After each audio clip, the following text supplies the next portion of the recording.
Here's the deal. I've been dating my girlfriend, let's call her Stacy, for close to 8 years now. I asked Stacy to be my girlfriend in December of 2012. At the time, I just turned 16, meaning a month prior to asking her out, I was 15. Stacy shares the same birthday month as me, and we are the same age. When I first asked Stacy out, she made it very apparent to me that I wasn't allowed to meet her family, since her mother would K her if she had a boyfriend.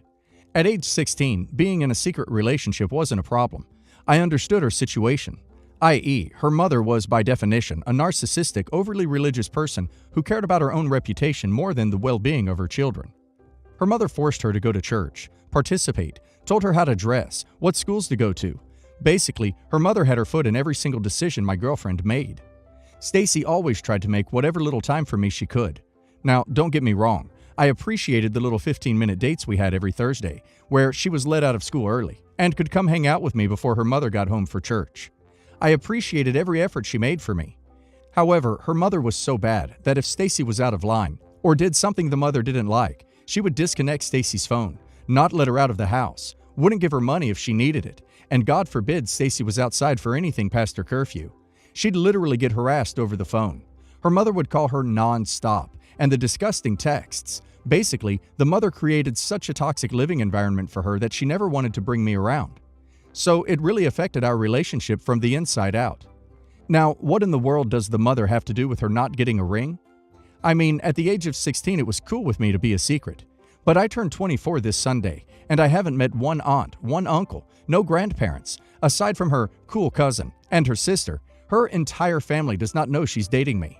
Yes, for close to 8 years I've been a secret. Now, if this bothered me so much throughout the years, why didn't I just leave? To be honest, I really don't know. I mean, I fell in love with her. I hoped that at one point this would change, and I held on to that hope.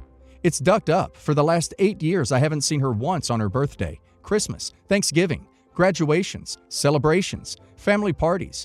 And this year, her B-Day just passed. And while she's out partying with her family, I'm at home, by myself, texting her when she's free to talk for 5 minutes. I've opened my world to her. Everything I just listed, she's been able to do for me and my family. She has a bond with my entire family, my animals. She's been here for every birthday of mine. She's been to my family's celebrations, my cousin's sweet 16s, my father's 50th birthday party. She's done everything. She has a healthy, functioning relationship she can turn to. But I don't have that, and I'm sick of it. I'm sick of feeling like a 24-year-old still in a 16-year-old's relationship. Obviously, I want the same relationship she has with my family, but with her family. I want to be loved. I want to call her mother and shoot the poop with her the same way she calls my mother and does it. It's unfair, and I truthfully feel like I resent her for making me live this way for the past 8 years. I mean, all of this seems like an easy comparison, right? Meet her family, build a relationship, then propose, right? Nope. Stacy is tired of waiting, and every other week it seems to be a new argument with her about us. Today, one of her coworkers asked her if she had a boyfriend. Then he asked how long we've been together. Then he said, "Wow, after 5 years and he still didn't pop the question, I'd just leave him." That comment came home with her, and I had to deal with it.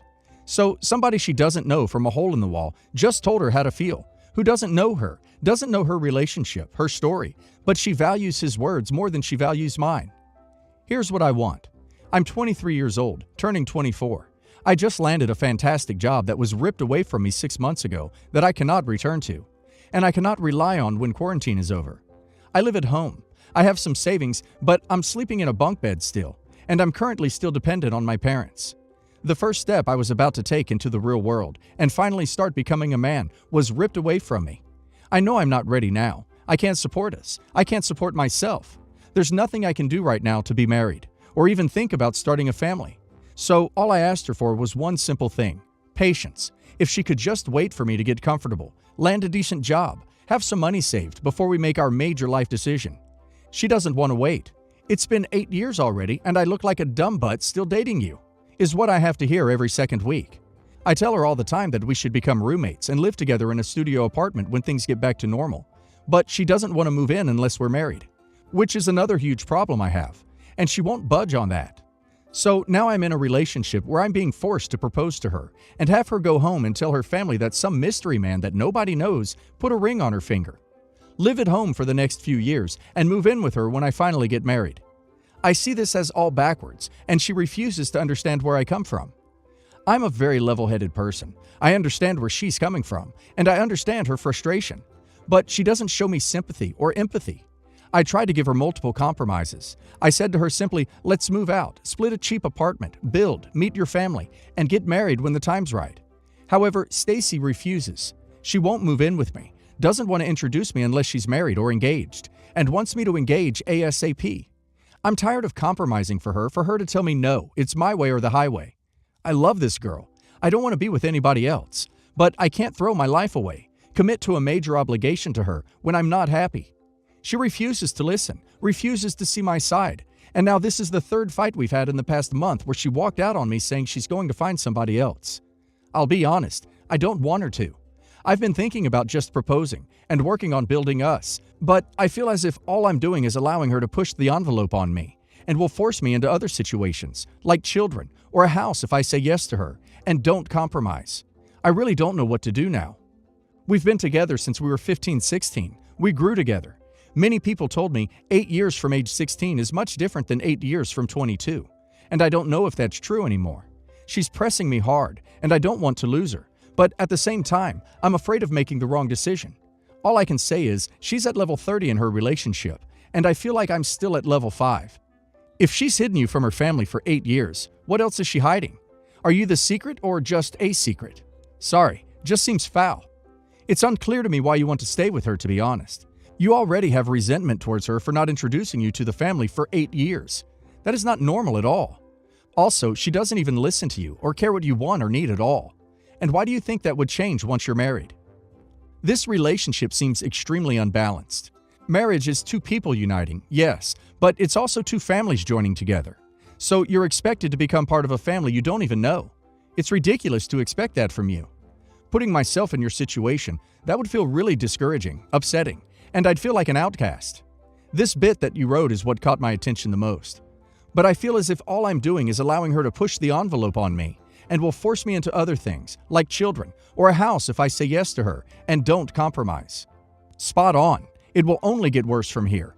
Red flags that show up in the dating phase always become more serious problems later.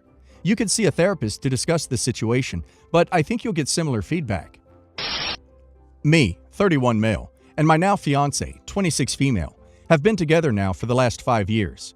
I proposed back in September right before our 5-year, and as you can tell, she said yes. Everyone on my side of the family was thrilled, while her side was not quite as excited.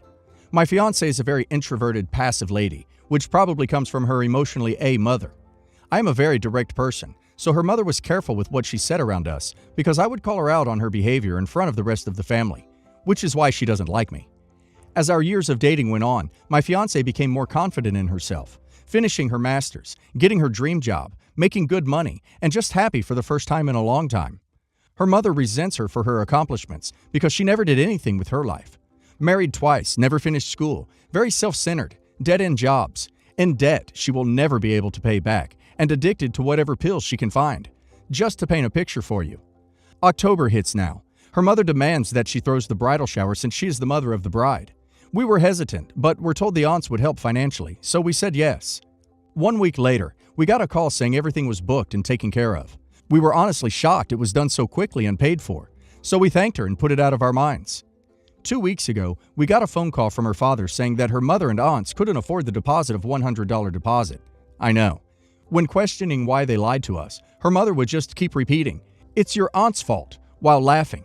It's crazy. They tell us the party is paid for, and now we find out they can't even afford the bare minimum. I was upset, but my fiancé lost it. She had enough, so she ended up going dress shopping with my mother and sister instead of taking her own. From what my older sister told me, after they found her dress, she broke down and told my family what happened. She asked my mom to run her bridal shower because she trusted her. Of course, my mom said yes. She didn't talk to me about this beforehand, but I respect her decision and think she made the right call. 1 week goes by and we have calmed down enough to call her parents. We tell them they are no longer in charge of the shower and we have it covered. Her mother tried to play it cool and assured us they would try and have the deposit money by next week. We told her that my mother would be in charge of running it and could help her so she could still be a part of it. This is when things got nasty. Her mother started screaming that we are acting selfish and making a mistake. She hangs up and starts calling everyone on her side of the family. The aunts are just like the mother, so we knew things were going to get messy. Sure enough, social media posts talking about how bad I am for her started to pop up. I'm a piece of crap. My mother is a bee. I'm tearing the family apart. On and on it goes. My fiancé is getting texts and calls trying to get her to change her mind about the wedding, and they just won't stop. I'm a pretty cool-headed person, but I've had enough of this drama BS. We are seeing her parents tomorrow, and I'm ready to tear them a new one. I want to just dig into every nasty thing I can think of and tear them down, but I know I shouldn't. We haven't sent out invites yet, but we are ready to start crossing names off our list. Did we do the right thing? Did we jump the gun on changing who runs the shower? What would be the best thing to say to them tomorrow? How should we handle the super nasty relatives who won't even listen? Oh God, boundaries. Boundaries, boundaries, boundaries. Have a talk with your fiancé beforehand to agree on what you both want her parents to do and how you want them to act going forward, and present a united front. Tell the parents what you hope they will do and what they cannot do, and set consequences for failure to follow through or act civilly. If you begin to yell, we will hang up the phone or walk out of the room. We will no longer interact with you while yelling. If nasty messages continue, we will block you on the platforms they are received until after the wedding. Establish clearly where the expectations are and where the lines will be, then back each other up. Nasty family shenanigans around the wedding are a real test of a relationship, so put extra effort into being kind to your fiancé in coming weeks, and ask that she do the same for you. Good luck. Update. I read some of the messages that aunts wrote to us and asked her mother if she found them appropriate. She remained silent. I asked her if she found her behavior appropriate. Again, silent. Any and all forms of conversation turned into her looking around the room, acting like everything was fine. Her father at least spoke with us and admitted they were in the wrong. As we were getting ready to leave, she told her mom that she felt that a bridal shower is a financial burden on the family and she won't have to worry about it. Told her to just try and save her money. She finally responded with a snarky, "Well, I can't financially buy you a wedding gift now either. Not like I was planning on it anyways." Without skipping a beat and off script from anything we spoke about, my fiancé responded with, "You have 1 week to change your mind about removing you from the wedding list. If you don't, you are out of the wedding for good," and walked towards the car. It took me and her dad by surprise, but her mother had a true look of fear on her face. I think she got the wake-up call she needed. But we both agree we don't need the toxic crap from anyone, especially family. So, a little backstory. I, 33 female, have been helping out my younger brother James, 30 male, for the past 6 years. He didn't have enough money for an apartment rent on his own, and he didn't feel comfortable roommating with a stranger. So we split my 2-bedroom apartment. And it has helped me save so I can buy my own place soon. But he went through struggles, lost his full-time job, got really out of shape from just sitting at his computer all day. Thanks to the pandemic, the government paid him to sit at home for over a year. Now he is having trouble keeping a job and is just about broke. He is also the worst roommate ever, never cleans up or helps around the house at all. And he has been short or late with rent several times this year. I'm getting kinda fed up. I am getting married come the new year and feel it is time we go our separate ways. When I told him I was getting married and moving out eventually, he said, "I would rather keep our situation and just move with you, split the rent 3 ways." I told him not only do I not want to live with him anymore, but he is untrustworthy with rent, and we don't want to be stuck with a more expensive place if he can't afford his part. He got mad at that and is now being all huffy. Our mom claims he ranted to her that if I don't take him with me, he would be homeless. Mom doesn't want him moving back to her place either, but asked I take him with me, since she doesn't want him to be homeless. I am like, what? I'm not his keeper. It's his own fault for his situation, and I've been very forgiving. I could have kicked him out for all the times he was late on rent, and our own mom won't take him back, but she is asking me and my fiancé to look after him instead? How stupid is that? He is 30 years old, not a child, and I am not his mother. I am done looking after him as if he's my responsibility. I don't get how he thinks it's rational to demand I bring him with me when I am getting married and wanting to start my own life. Don't let him move in with you. He needs to be responsible for himself. If he ends up being homeless, that's his fault. You have given him plenty of warning.